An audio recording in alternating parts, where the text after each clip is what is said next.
এই যে বেচারা স্বামীগুলো কত অসহায় ভাবো তো।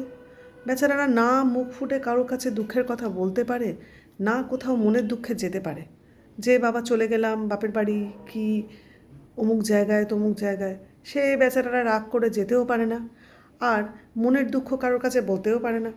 মায়ের কাছে গিয়ে বললে বলবে তোর বউ শিখিয়ে দিয়েছে, আর বউয়ের কাছে গিয়ে বলবে তোমার মা শিখিয়ে দিয়েছে। বেচারাদের হাল খারাপ। সকাল হলো, বাজারের ব্যাগ হাতে বাজার করতে গেল, এক ব্যাগ বাজার টাজার করে নিয়ে এলো, রান্না হলো, বেচারারা খেতেও বসলো। খেতে দিয়ে এইবারে খাচ্ছে, বেচারা খাচ্ছে, খেতে খেতে যদি দেখা যায় যে মুখ বুজে চুপ করে খেয়ে যাচ্ছে, সে আর এক জ্বালা। কী জ্বালা?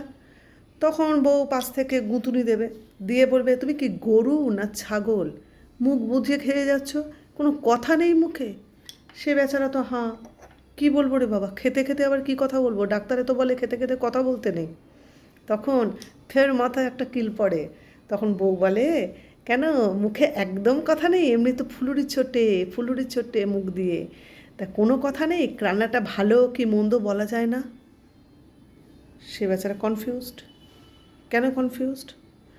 ভালো না মন্দ বলতে বলছে, ভালো বললে তো ভালো, মন্দ বললে লাইফ শেষ, তার সেই দিন শেষ।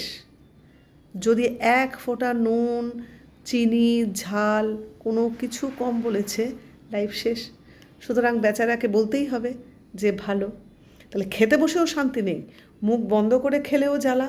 গরু ছাগল বলছে যে কেন গরু ছাগলের মতন মুখ বন্ধ করে খেয়ে যাও, ভালো মন্দ কিচ্ছু কি বলা যায় না। আবার ভালো মন্দের মধ্যে মন্দ বলতে গেলেও জ্বালা, তাহলে বলতে হবে কি ভালো। এই ভালো বললেই জগৎ ভালো, সংসারেও শান্তি।